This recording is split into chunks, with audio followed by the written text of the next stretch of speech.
하나님이 우리에게 주신 말씀은 누가복음 18장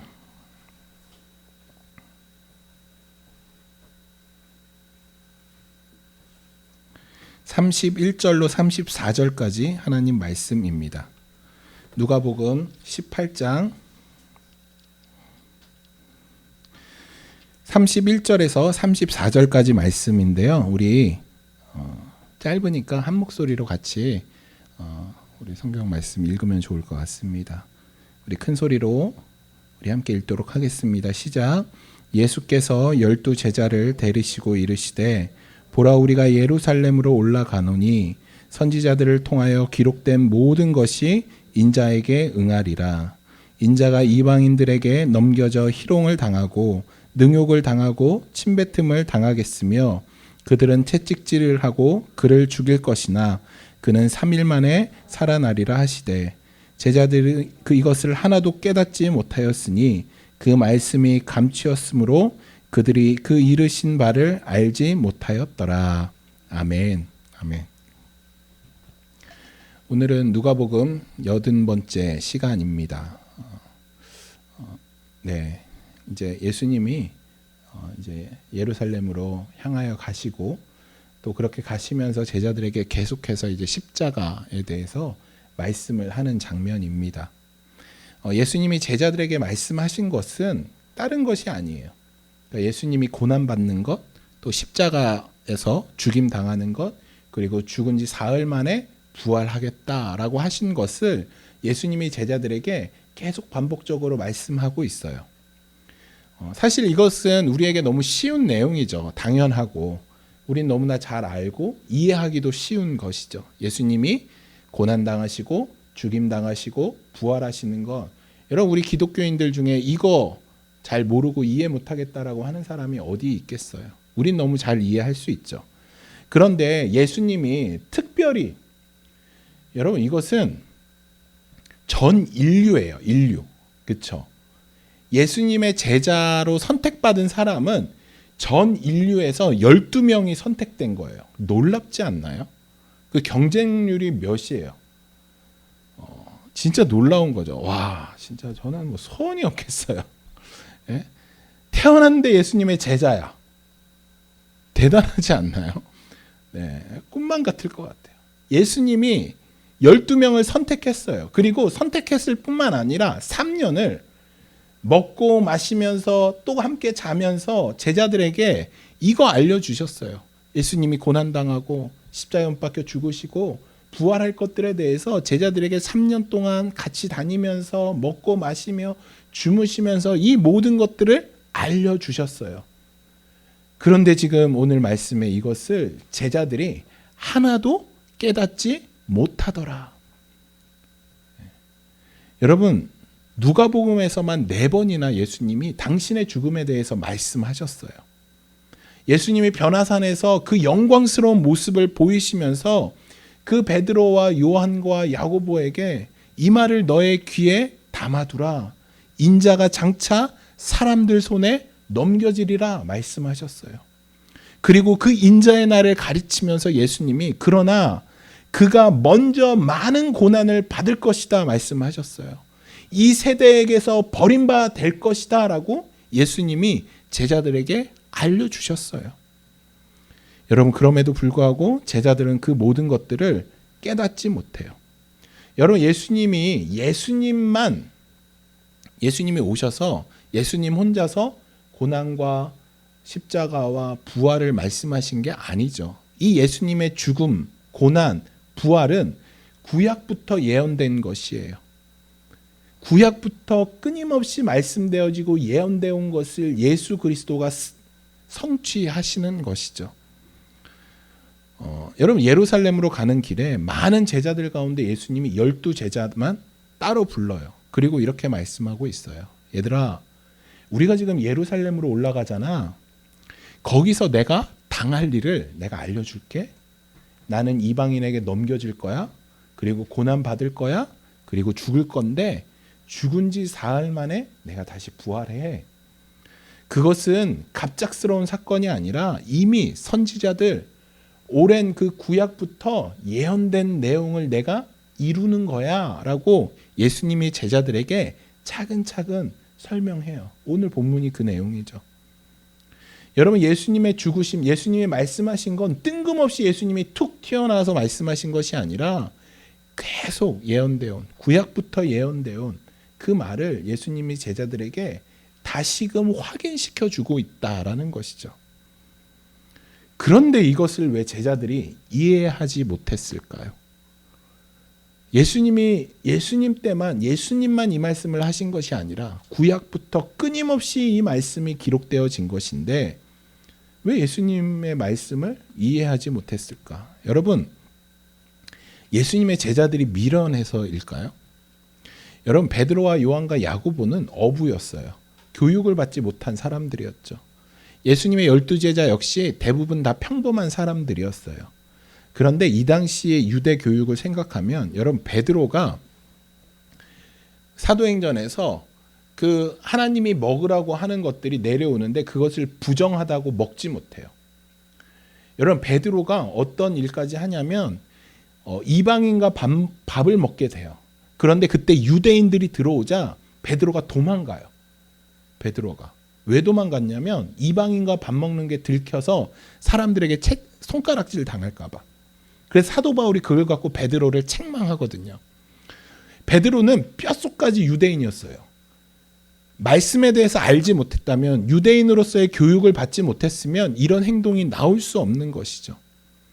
그렇기 때문에 예수님의 제자들은 적어도 이 구약 성경 이런 거는 다 암송하고 있어요. 다 아는 내용들이에요. 충분한 지식을 갖고 있는 사람들이죠. 그런데 왜 제자들은 예수님의 가르침, 특히 그분의 죽으심과 부활에 대한 그 일관된 예수 그리스도의 말씀을 하나도 이해하지 못했을까? 그들이 깨닫지 못한 것은 오늘 본문에서 이렇게 이야기하죠.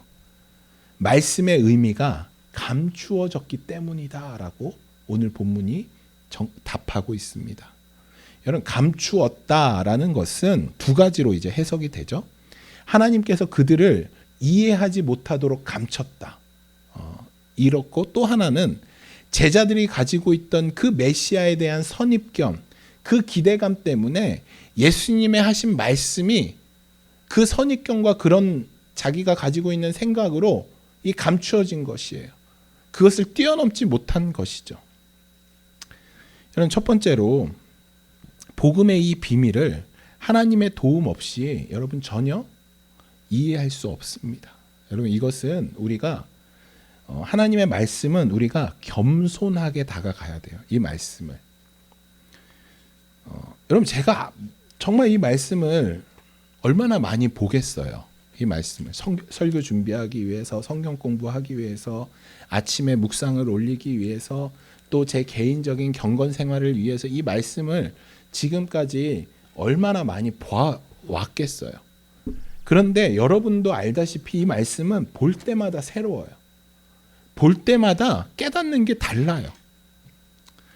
이 말씀은 내가 깨닫는 게 아니에요. 내 힘과 지식과 내가 가지고 있는 역사적인 그런 경험과 지식을 통해서 이 말씀을 보는 것이 아니죠. 성령님께서 이 말씀의 참 의미를 조명해 주셔야 돼요. 베드로를 비롯한 제자들은 예수님의 말씀을 전혀 이해할 수 없었죠. 그런데 오순절, 사도행전을 보면 오순절 성령의 강림으로 인해서 성령 체험을 해요. 베드로가. 여러분, 베드로가 얼마 전까지, 그러니까 뭐 거의 한 40일, 두세 달 전까지만 해도 바보 같은 질문을 하던 사람이에요. 예수님이 이렇게 와서 이렇게 떡을 구워주고 물고기 주고 이렇게 베드로야 너가 나를 사랑하느냐 이렇게 질문하니까 네 주님 내가 사랑합니다. 그러면서 예수님과 대화하다가 저기 자신의 라이벌인 요한이 있어요. 그러니까 예수님 저 요한은 어떻게 돼요? 그런 바보 같은 질문을 하던 베드로예요. 그런데 불과 40일 뒤에 예수님이 승천하시고 그리고 나서 오순절날 성령을 받자 베드로가 갑자기 성령 받자 설교를 하는 거예요. 일어나서. 사도행전 2장에 놀라운 설교가 있잖아요. 베드로가 설교하니까 막 몇천 명, 3,000명, 5,000명 막 이렇게 사람들이 우리가 이제 어찌해야 됩니까? 베드로에게 이 질문을 해요. 말씀을 전혀 깨닫지 못한 이 베드로가 단 몇 달 만에 그 말씀을 이해하게 돼요. 어떻게 이해할 수 있었을까요? 그가 막 주석책 보고 열심히 책을 보고 열심히 공부해서 이 말씀을 이해했을까요? 아니죠. 성령이 이 말씀을 깨닫게 해 주신 거예요. 성령님께서 복음의 진리를 바르게 깨닫게 해 주신 것이죠. 그렇기 때문에 우리는 겸손함으로 이 말씀을 깨닫게 해달라고 기도해야 되는 것이죠. 여러분, 저는 제가 사실 이 누가복음 복음서 설교하는 게 되게 힘들어요. 왜냐하면 지금은 이제 좀 지금도 좀 그렇죠. 예수님이 계속 살리잖아요. 치유하고 살리고. 지난주에도 누굴 치유하시고 살렸는데 이번 주에도 누가 치유되고 살려져요. 우리 다음 주에 맹인이 또 눈을 떠요. 계속 눈을 뜨고 계속 치유가 돼요. 여러분, 그거 어떻게 매주 설교를 다르게 하겠어요? 제가 주님 오늘 또 살리시면 어떡합니까? 제가 진짜 이렇게 기도해요. 너무하십니다. 그래서 기도해요. 예수님, 주님, 어제도 지난주도 살리고 이번 주도 살리는데 이번 주 살리는 건 무슨 의미가 있나요? 그럴 때 주님이 알려주셔요. 성령님께서 깨닫게 해주시는 거예요. 여러분 뭐 주석 보고 무슨 책 보면 똑같은 내용이죠. 주님이 깨닫게 해주시는 거예요. 주님이 이 말씀을 풀어주시는 거예요. 그렇기 때문에 여러분들도 말씀에 대해서 딱 막히고 어떤 부분이 딱 여러분들에게 있을 때 기도해 보세요. 그럼 성령님께서 그 말씀을 해석하고 풀어주시기 시작합니다. 저는 그 경험을 여러분들이 하셨으면 좋겠다라는 생각이 듭니다.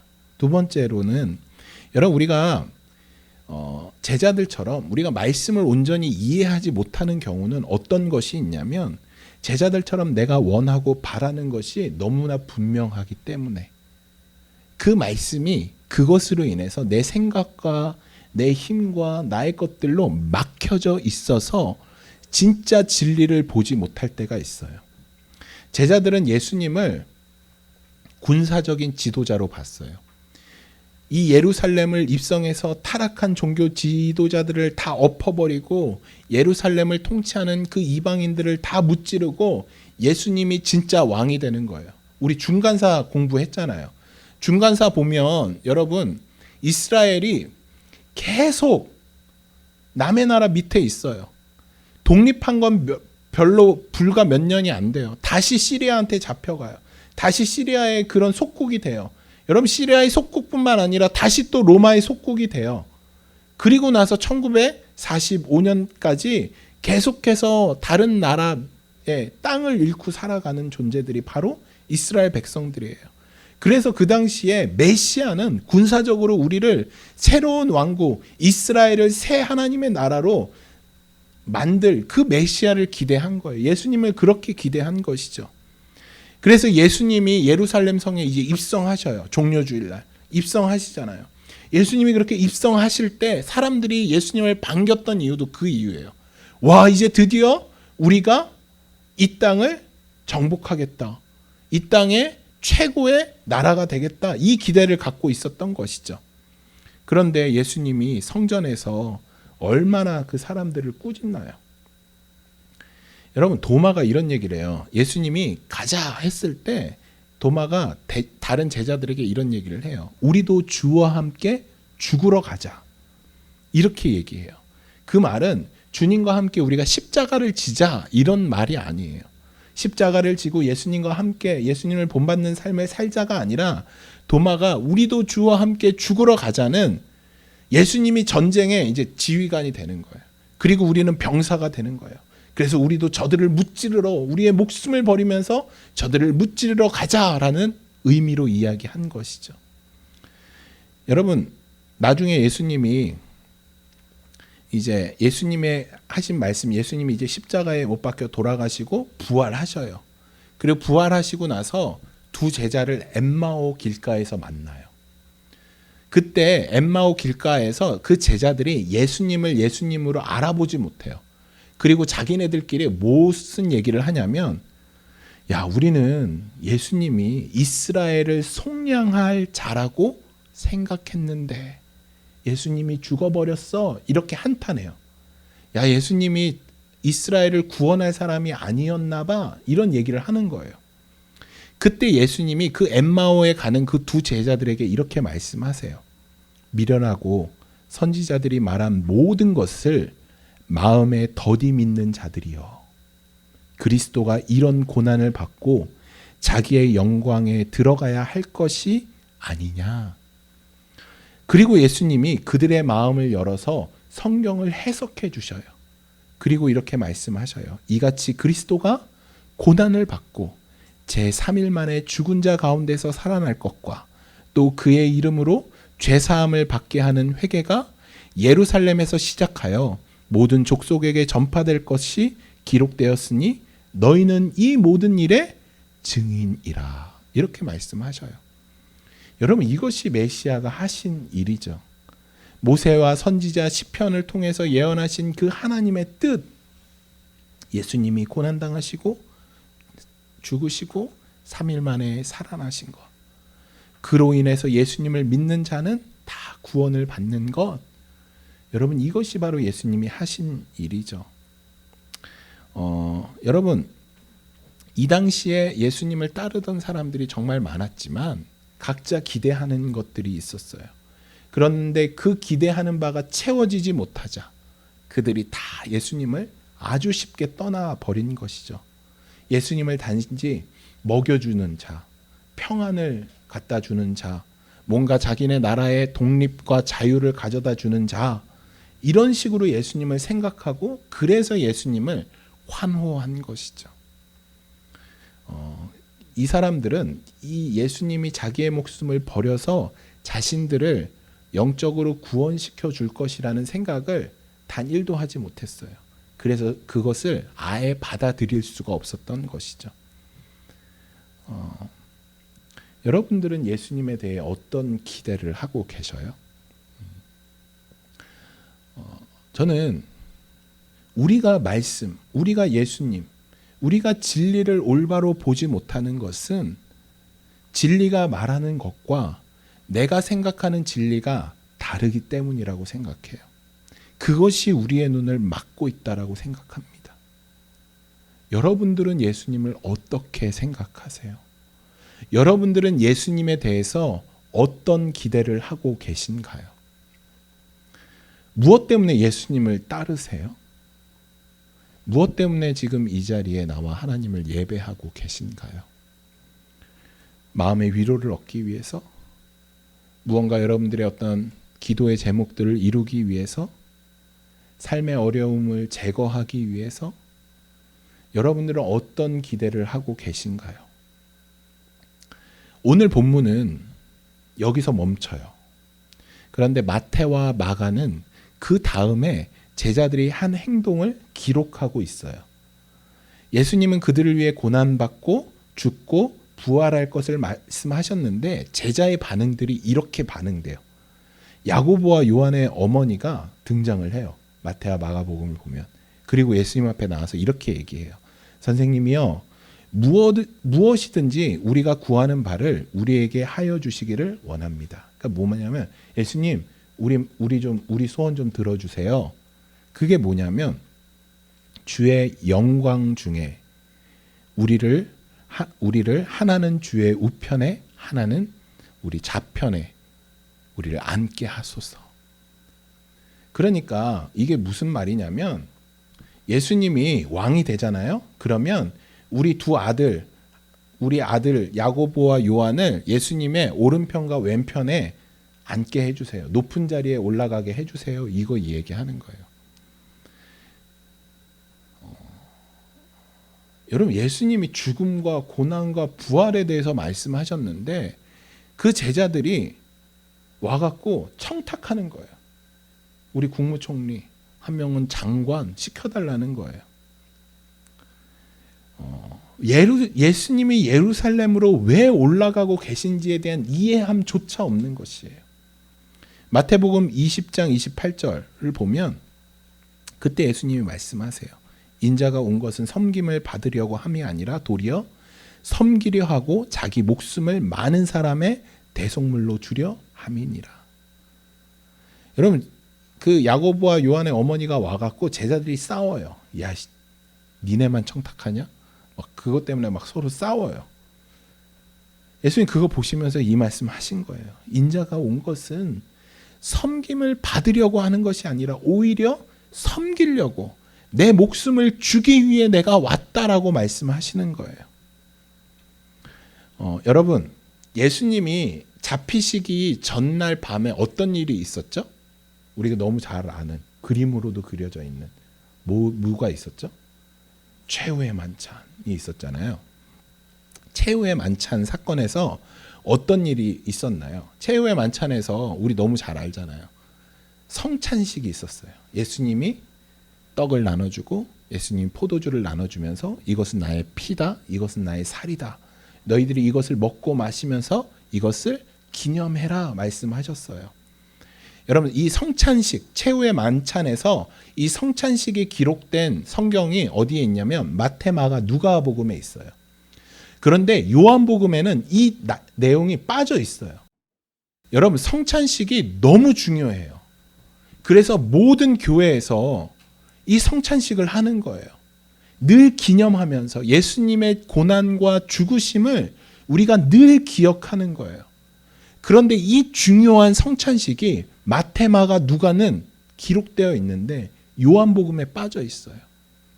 여러분, 요한복음은 요한이 썼거든요. 예수님의 직계 제자가 누구냐면 마태, 마가, 누가, 요한, 이 4명 중에 마태와 요한만 직계 제자예요. 마가와 누가는 직계 제자가 아니죠. 마가는 우리 배웠죠. 우리 사도행전에서. 마가는 바나바의 조카예요. 마가와 누가는 예수님의 직계 제자가 아니에요. 예수님을 보지를 못했어요. 오직 마태와 요한은 예수님의 제자예요. 그리고 이 최후의 만찬에 있었던 사람들이에요. 마태, 마가, 누가복음이 다 적혀지고 나서 30년이 더 흐른 AD 90년경에 사도 요한이 이제 노년이 됐을 때 이 요한복음을 쓴 거예요. 그러니까 사도 요한은 마태복음과 마가복음과 누가복음을 다 본 거죠. 보고 나서 요한복음을 쓴 거예요. 그런데 요한이 자기가 마태, 마가, 누가복음을 봤을 때 최후의 만찬에 이 성만찬이 기록되어 있어요. 성찬식이. 자기가 봤을 때 그러면 이 성찬식이 기록되어 있으니까 나는 이 성찬식과 같은 급의 어떤 사건을 적어 놓은 거예요. 성찬식만큼 중요한 사건. 그래서 성찬식과 이 사건이 같이 후대에 보여질 수 있도록. 요한이 그 자리에 있었잖아요. 그 자리에서 너무 중요했던, 그렇지만 절대 빠지면 안 되는, 그런데 마태와 마가와 누가복음엔 빠져 있어. 그래서 요한이 이 사건을 넣어놨어요. 그 사건이 무엇이냐면 세족식이에요. 요한은 세족식을 넣었어요. 이걸 쓰지 않고. 그러니까 같은 급이라는 거죠. 여러분, 세족식이 뭐냐면, 여러분, 이스라엘은 샌들을 신고 다녀요. 흙바닥이잖아요. 모래가 있잖아요. 그러니까 발이 더러워져요. 그러니까 어느 집을 가든 가장 아래에 있는 하인이 발을 닦아주게 되어 있어요.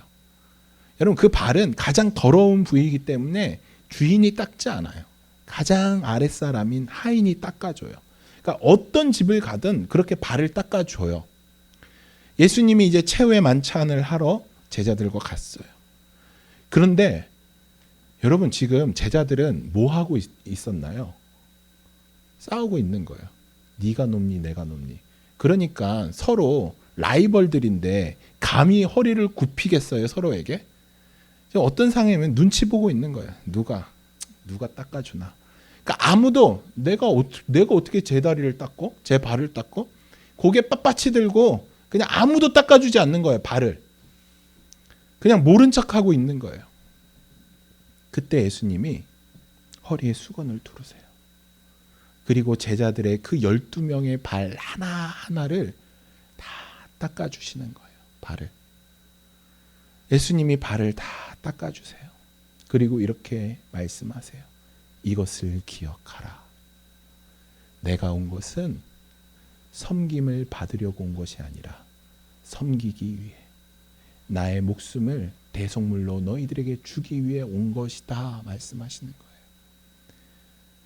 사도 요한은 성만찬만큼이나 중요한 것이 바로 이것이다. 우리가 이것을 기억해야 된다.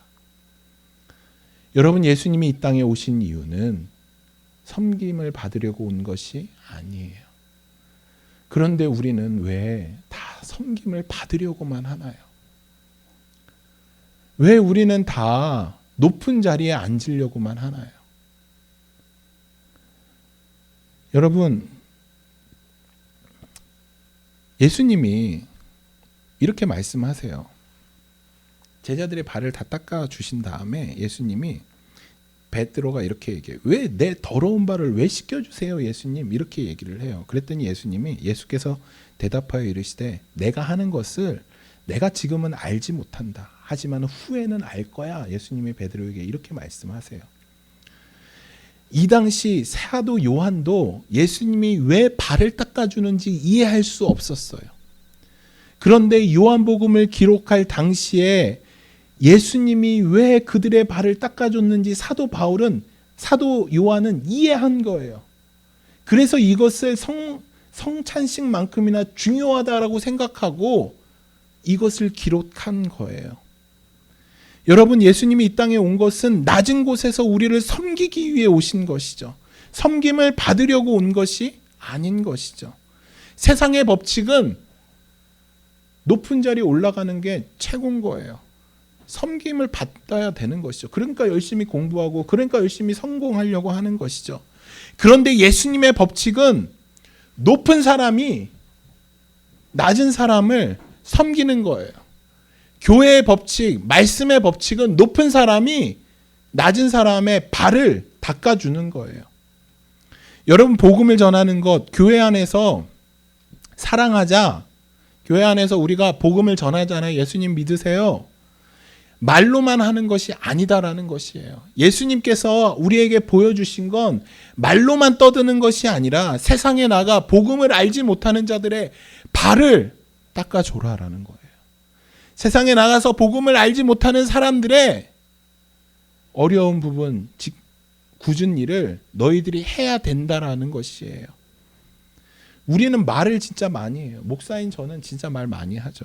얼마나 말 많이 합니까? 이렇게 하자 저렇게 하자. 그런데 정작 섬기는 일이 없어요.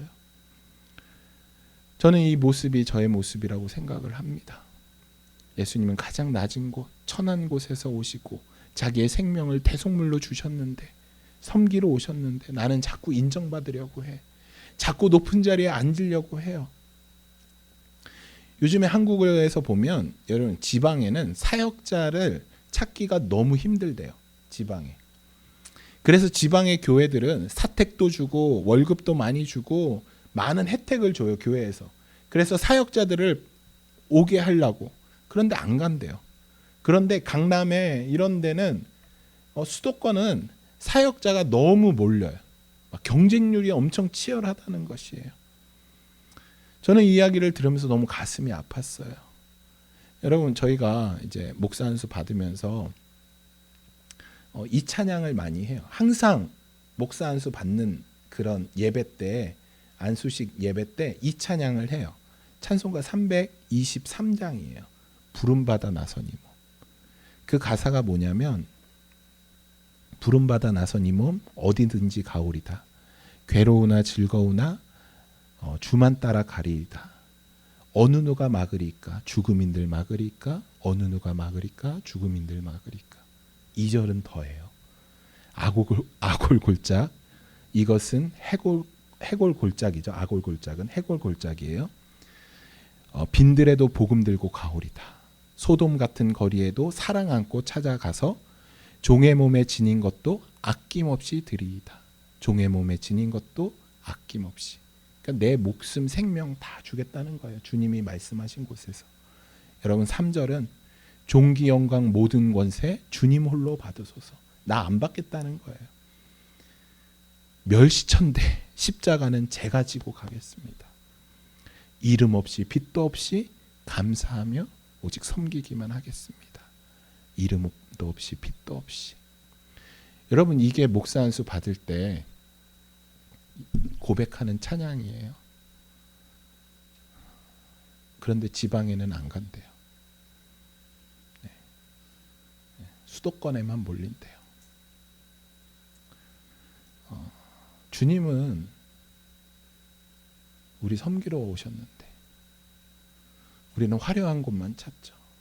으리으리한 교회, 대접받는 곳, 사람들의 조명이 있는 곳, 화려한 곳, 목사인 우리조차.